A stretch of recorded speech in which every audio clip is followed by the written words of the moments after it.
L'instant déco vous est présenté par Libéron, Madura, Brico Dépôt et Mesguer.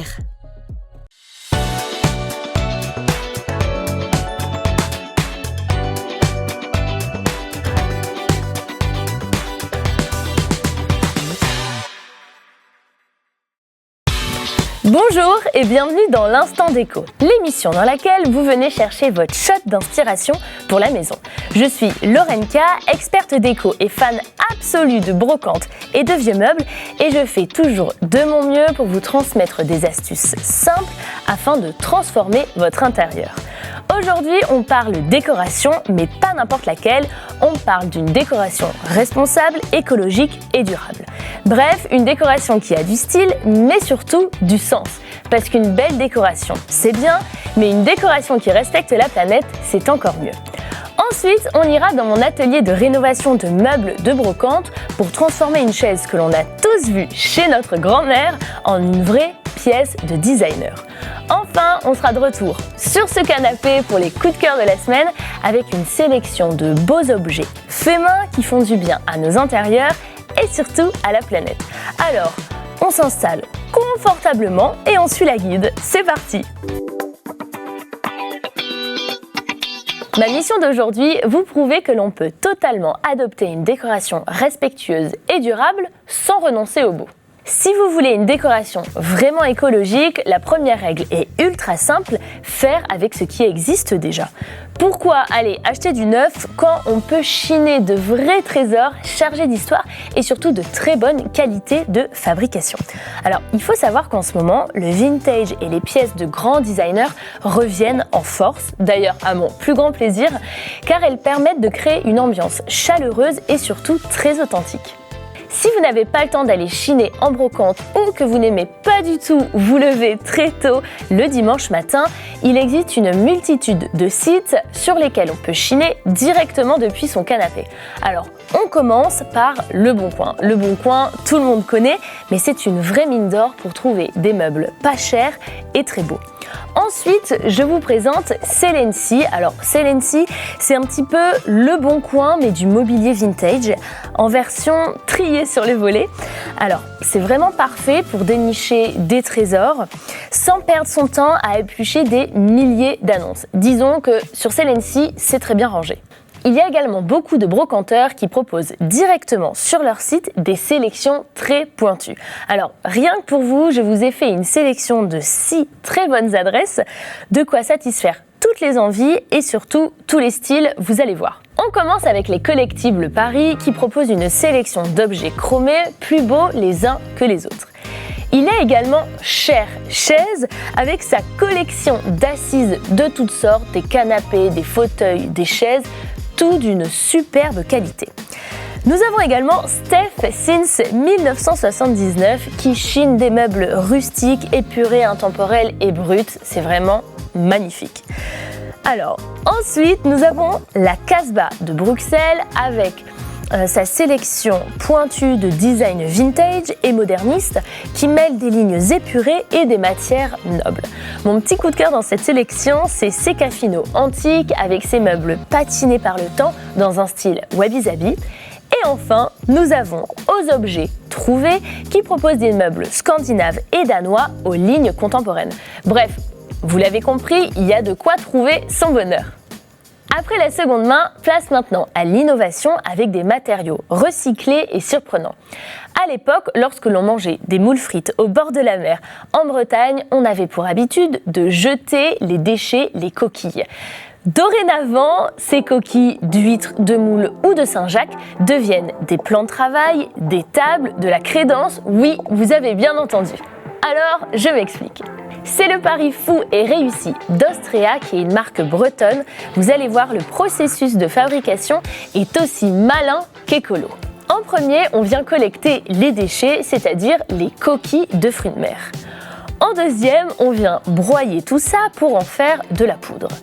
En troisième, cette poudre, on vient la transformer et en faire des plaques. Et en quatrième, pour terminer, ces plaques sont prêtes à être découpées sur mesure pour tous vos projets cuisine et mobilier. Je trouve que c'est du génie. Ce qui est rigolo, c'est qu'on peut même choisir la couleur de sa plaque en fonction du coquillage broyé. Alors, avec de l'huître, la plaque sera plutôt de couleur blanche, un petit peu mouchetée.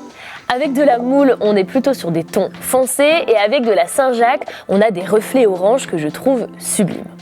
Résultat, des surfaces robustes, très élégantes et 100% durables qui brillent grâce à la nacre contenue dans le coquillage.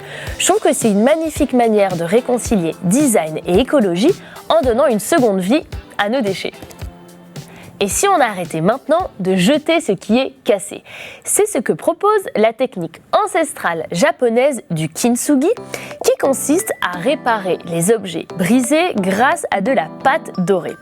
Alors, quand on a un vase, une assiette ou une coupelle qui tombe maladroitement par terre et se brise en 1000 morceaux, on vient tout simplement ramasser et réunir tous les morceaux brisés pour reconstituer l'ensemble au lieu de le jeter. Et plutôt que de venir masquer les fissures, au contraire, on les met en valeur grâce à de l'or. Finalement, on vient célébrer les imperfections. Finalement, le kintsugi, c'est bien plus qu'un simple geste de réparation, c'est une vraie philosophie de la vie qui invite à ralentir, à valoriser ce que l'on a déjà et à voir la beauté dans les imperfections, les marques du temps et les accidents. On peut même assembler des morceaux d'assiettes différentes pour créer un objet unique, comme ici chez Pieces in Harmony qui réunit une assiette du Royaume-Uni et de l'Irlande. Et entre nous, parfois on aime tellement le kintsugi qu'on serait presque tenté de casser une assiette pour le simple plaisir de la réparer. Vous savez maintenant qu'il existe plein de solutions pour adopter une décoration écologique et durable.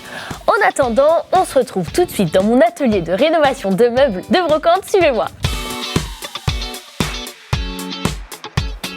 Et bienvenue dans mon atelier. Aouh. Et aujourd'hui on s'attaque à un classique de la brocante, la chaise de bistrot. La chaise de bistrot, c'est vraiment une icône du mobilier français et elle a été popularisée notamment par Tonnet. Et l'avantage, c'est qu'elle est ultra résistante parce qu'elle a été pensée pour un usage intensif dans les cafés. C'est du solide. Bon, on voit que celle-ci a bien vécu, alors on va lui faire un petit ravalement façade, bien mérité.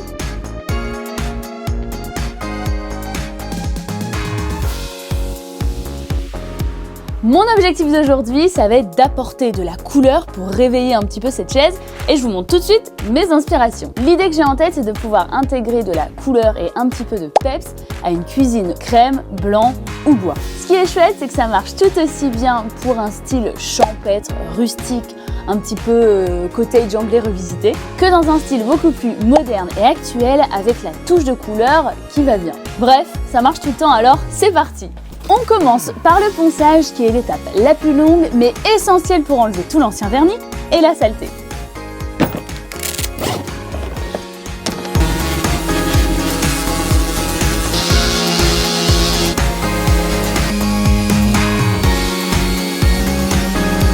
Et voilà le travail, on a retrouvé un joli bois brut.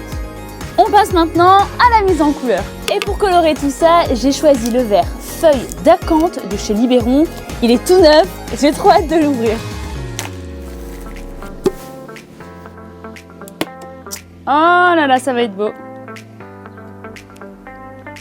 Pour le transvaser sans en mettre partout, je vais mettre 2 bouts de scotch pour faire un petit bec. Je vais donc commencer avec mon pinceau à rechampir, c'est ça, pour aller dans tous les petits coins.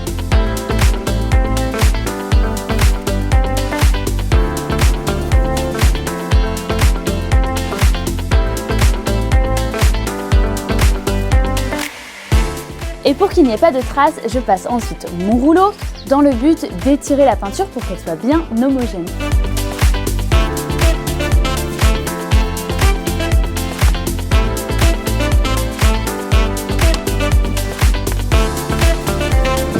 Tadam! Trop beau, non? Et maintenant qu'on a appliqué la couleur, on va venir appliquer un vernis pour que la couleur ne bouge pas parce qu'une chaise de bistrot, eh bien, on l'utilise beaucoup. Et on applique la protection surface peinte de chez Libéron que l'on ouvre tout de suite.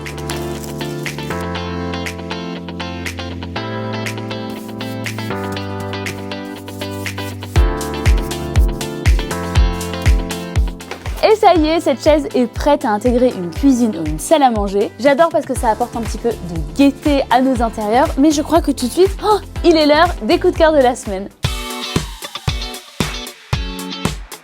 On est de retour pour les coups de cœur et cette semaine, place à l'artisanat engagé. Je vous ai sélectionné 3 objets faits main à partir de matériaux recyclés, un concentré de savoir-faire qui va ravir vos pupilles. On commence par un vase qui attire tout de suite notre regard, c'est le vase Oasis de la marque Filament. Impossible de passer à côté. Je suis vraiment fan de sa forme qui sort de l'ordinaire, tout en rondeur presque futuriste. Et ce qui est innovant ici dans ce vase, ça va être sa matière. Il est fabriqué en bioplastique. Donc, qu'est-ce que le bioplastique ? C'est un plastique qui est fabriqué et qui est issu du maïs et qui est mélangé à 40% avec de la poussière de bois. Et ça permet de lui donner ce rendu et cette texture qui est totalement unique. Alors, nous avons ici de la fabrication française en Occitanie à partir d'imprimantes 3D. L'imprimante 3D, c'est génial. En fait, l'imprimante va venir superposer plusieurs couches de plastique pour que ce soit vraiment très précis et surtout, ça n'engendre aucun surplus de matière, donc pas de gaspillage. Le grand est à 69 €, le petit à 39 €. Il existe dans plein de coloris que j'adore. Petit coup de cœur d'ailleurs pour le rouge. Et le petit plus assuré ici, attention les yeux, c'est qu'il est 100% étanche, donc on peut mettre ses fleurs dedans sans problème. Alors pour moi, c'est plus qu'un contenant, c'est vraiment un réel objet d'art. On continue la sélection avec une bouteille plastique qui ne finira pas dans la mer. Je vous présente la lampe Balade en terracotta de la marque justement Pas dans la mer. Ici, on vient recycler des bouteilles plastiques en un magnifique objet déco. Avec Pas dans la mer, le plastique est utilisé pour créer des luminaires texturée avec de jolies formes et lignes aériennes. J'aime beaucoup celle-ci. Elle nous fait bien sûr penser à une fleur avec ses pétales. Je trouve que c'est très poétique. Alors, c'est fabriqué sous le soleil de Provence avec des peintures écolabel. Celle-ci est à 96 €, mais sur le site, il existe d'autres formes et d'autres couleurs qui sont très jolies. Et il faut savoir qu'en France, 1,5 million de bouteilles plastiques sont utilisées, écoutez-moi bien, chaque heure. Donc, il vaut mieux les transformer en un atout déco pour notre maison plutôt qu'elles finissent au fond de nos océans. Et on termine avec un bijou d'artisanat, la lampe Luna de chez Bello & Bello. Bello & Bello, c'est un atelier de céramique qui conçoit toutes ses pièces à la main dans les Flandres à partir de terre de faïence qui est un matériau 100% durable et naturel. Alors, le résultat, il est juste sublime. Nous avons cette applique tout en rondeur qui casse les angles et qui représente la Lune en orbite autour de la Terre dans un style Space Age inspiré des années 70. Alors, combien ça coûte ? Celle-ci est à 300 €. Il existe plein de coloris différents, tous plus beaux les uns que les autres. C'est une pièce très forte qui permet de réveiller un mur un petit peu trop sage. Bref, on a vraiment ici de l'artisanat haut en couleur qui met du fun dans nos intérieurs. Cet instant déco touche déjà à sa fin. J'espère vous avoir montré qu'il est tout à fait possible de décorer sa maison avec style tout en respectant la nature. Il suffit parfois de chiner, de réparer ou de choisir des matériaux malins qui feront toute la différence. Moins mais mieux, c'est peut-être ça la nouvelle tendance à suivre. On se retrouve très vite pour un nouvel épisode. En attendant, prenez soin de vous et de votre intérieur. Mouah, bisous!